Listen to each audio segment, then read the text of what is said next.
조선야담 이야기 시작합니다.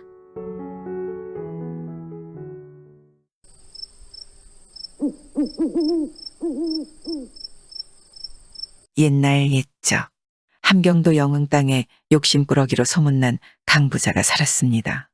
강부자는 부모로부터 물려받은 재산이 어마어마해 함경도에서 강부자의 땅을 밟지 않고는 길을 갈 수 있는 사람이 없을 정도라 했지요. 그런데 돈이 그렇게 많으면 좀 베풀고 살아야 하는 게 맞지 않겠습니까? 하지만 강부자는 찔러도 피 한 방울 나지 않는 성격인데다 부모로부터 재산뿐 아니라 욕심도 얼마나 물려받았는지 눈만 뜨면 돈돈하고 사니 온고 우리 강부자라 하면 혀를 내둘렀지요. 잿간 놈들이 뭘 안다고 수군거려. 나는 이 나라에서 제일 가는 갑부가 될 것이야. 내가 가진 재산으로는 아직도 부족해. 나라에서 첫째 가는 갑부가 되면 임금, 아니 귀신도 부릴 수 있을 것인데 지금의 푼돈 같은 재산으로는 어디 큰 부자들 앞에 이름 석자도 내밀 수 없을 테니 아 하늘이시오 어디 돈벼락 한 번 맞았으면 원이 없겠습니다. 자나깨나 그놈의 돈 타령이니 고을 사람들에게는 얼마나 박하게 굴었겠습니까? 어쩌다 강부자에게 돈을 빌리기라도 한다면 이자에 이자에 또 이자를 붙여받으니 고을 사람들은 칼만 안 들었지 강도나 마찬가지라고 손가락질했죠. 게다가 마을 사람들에게 땅을 빌려주고 거두어들이는 소장료 또한 어마어마해서 강부자의 땅을 붙여먹느니 남의 집머슴을 하는 것이 나을 지경이었습니다. 그런데 그것만이면 다행이었지요. 돈을 버는 데는 갖은 수단과 방법과 온갖 명분을 죄다 가져다 댔습니다. 심지어 마을 사람들을 상대로 통행료를 받아내기까지 한 것입니다. 마을 사람들은 마을의 대부분이 강부자의 땅이니 그 땅을 밟지 않고서는 아무데도 갈 수 없고 또한 통행료를 내지 않으면 농사지을 땅을 빌려주지 않겠다. 으름장을 놓으니 어쩔 수 없이 한 달에 얼마씩 돈을 모아 강부자에게 주어야 했지요. 이 정도면 정말 앉은 자리에 풀도 안 날 위인 아니겠습니까? 그러던 어느 날이었습니다. 계절은 무더운 여름이라 한낮은 따가운 떼약볕이 내리쬐고 뜨거운 공기에 조금만 걸어도 숨이 턱 밑까지 차오르는 날씨였죠. 그때 머리털이 하얗게 센 낯선 노인이 마을에 나타났습니다. 노인은 땀을 비오듯 흘리며 마을 주변을 두리번거리는 것이 잠시 쉬어갈 그늘을 찾는 모양새였죠. 아이고 이 마을에는 어디 쉬어갈 정자 나무 하나 없네 그려. 이러다 쓰러지겠는데. 노인은 무더위에 지쳤는지 간신히 걸음을 옮겼습니다. 옳지 저기 그늘이 있구나. 노인은 마을에서 가장 으리으리한 기와집 앞에 서 있는 커다란 느티나무 밑으로 갔습니다. 느티나무 밑 그늘에 서니 따가운 햇볕도 가리고 시원한 바람도 솔솔 불어와 쉬어가기에는 안성맞춤이었죠. 아 시원하다. 이제야 좀 살겠구나. 노인은 얼마나 더웠는지 갓도 풀어놓고 잠시 나무에 기대어 앉아 눈을 지그시 감았습니다. 시원한 바람이 불어오고 흘러내리는 땀이 잦아드니 졸음이 밀려왔지요. 그때였습니다. 어흥, 기와집 대문이 열리더니 누군가 헛기침을 크게 하는 통에 노인은 졸음이 싹 달아났죠. 그런데 기와집에서 나온 것은 강부자였습니다. 이 기와집은 강부자의 집이었던 것이죠. 강부자는 느티나무 밑에 앉아있는 노인을 보자마자 화를 냈습니다. 저놈의 영감이 강부자는 눈을 부릅뜨고 호통을 쳤지요. 이놈 여기가 누구 땅인데 감히 누구 허락을 받고 공짜로 앉아 있는 것이냐. 당장 돈을 내놓거라. 강부자의 호통 소리에 놀라 눈을 뜬 노인은 어리둥절하기만 했지요. 길을 가다 잠시 쉬어가는 나그네에게 돈을 내놓으라니 귀를 의심할 일 아니겠습니까? 당신이 누군데 나한테 야단을 치는 거요. 그리고 돈을 내라니 그건 또 무슨 소리요. 허허, 요놈 봐라. 돈을 내기 싫으니까 꾀를 쓰네. 그런다고 내가 속아 넘어갈 줄 알았느냐? 군소리 말고 빨리 돈을 내. 강부자가 계속 다그치자 노인은 화가 치밀어 올랐습니다. 너는 집안에 어른도 안 계시냐?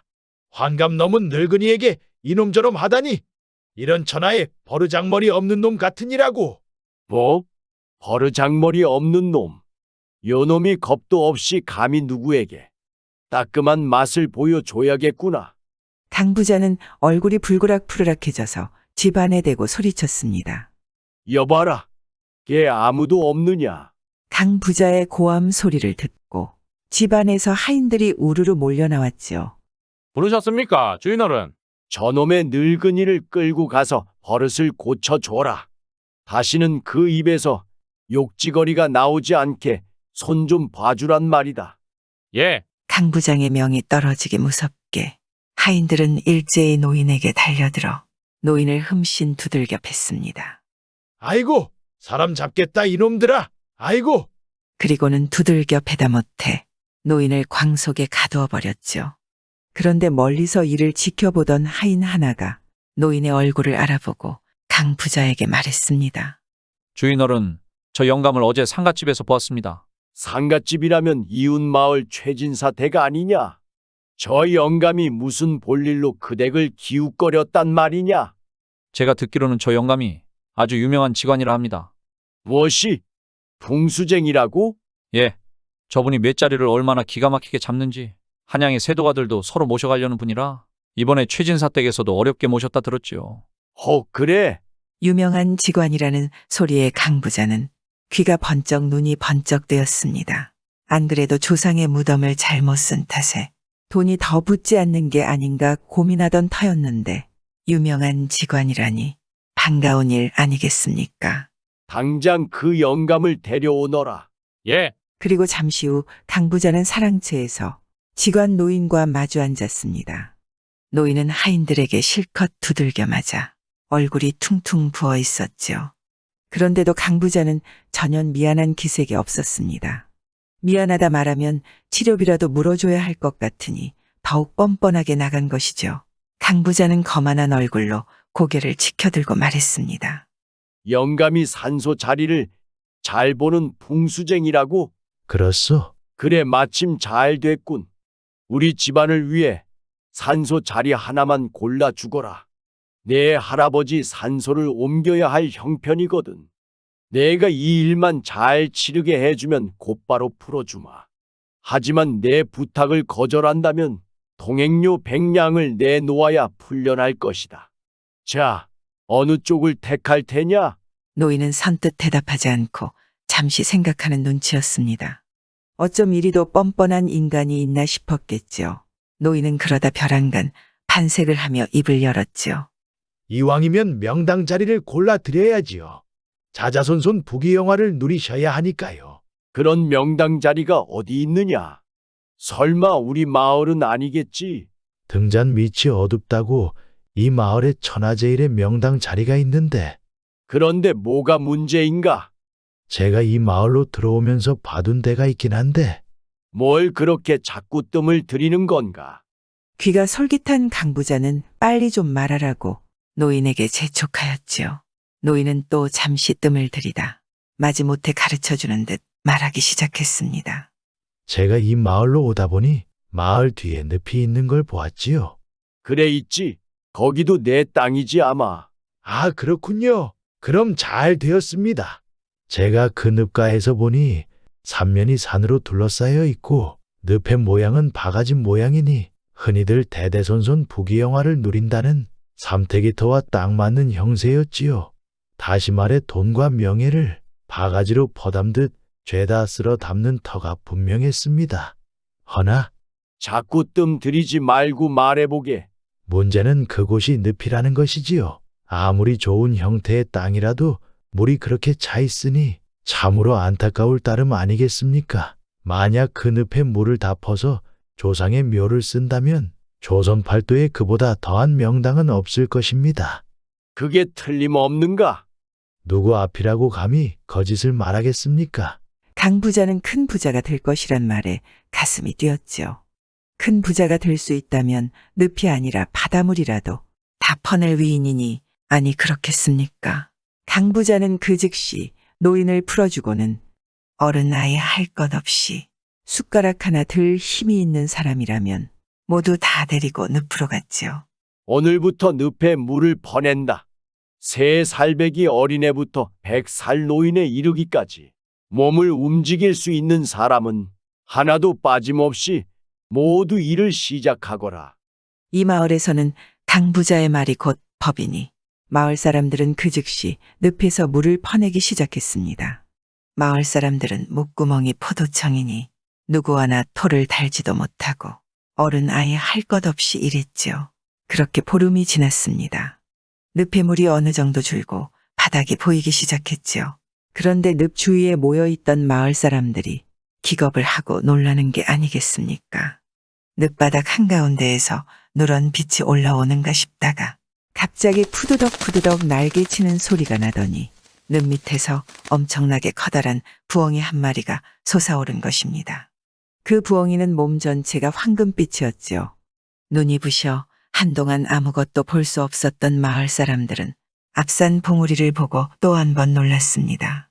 그 봉우리 위에 아까 그 황금 부엉이가 앉아 있지 않겠습니까? 강부자는 금빛 찬란한 부엉이를 보고 덩실덩실 춤을 추었습니다. 얼씨구 좋다. 금부엉이가 다 나오고 내가 천하에 둘도 없는 거부가 될 징조로구나. 강부자가 이렇게 좋아서 어찌할 바를 몰라 할 때 갑자기 희한한 일이 벌어졌습니다. 앞산 봉우리로 먹구름이 몰려들더니 솔방울보다 굵은 빗방울이 하늘에서 콸콸 쏟아져 내리는 것이었지요. 골짜기는 삽시간에 물바다를 이루고 마을 사람들은 우왕좌왕하며 높은 지대로 올라갔습니다. 강부자는 도망치는 마을 사람들을 보고 길길이 날뛰며 소리쳤지요. 물을 푸다 말고 어디로 가느냐?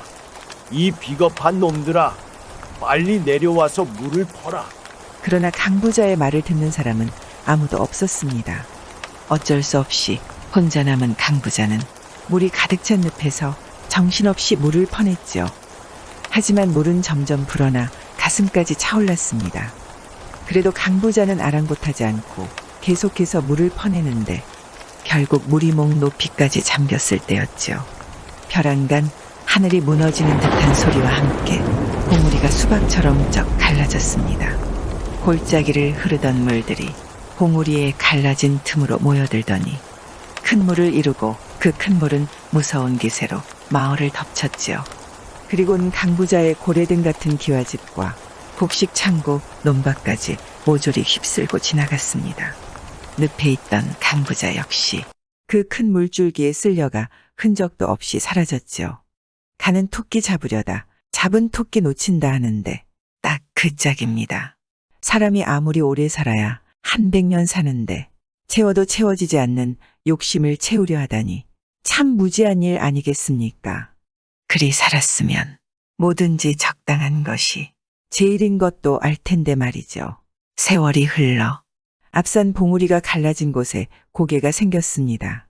마을 사람들은 그곳이 금부엉이가 앉아있던 자리라 하여 이 고개를 금부엉제라고 불렀지요.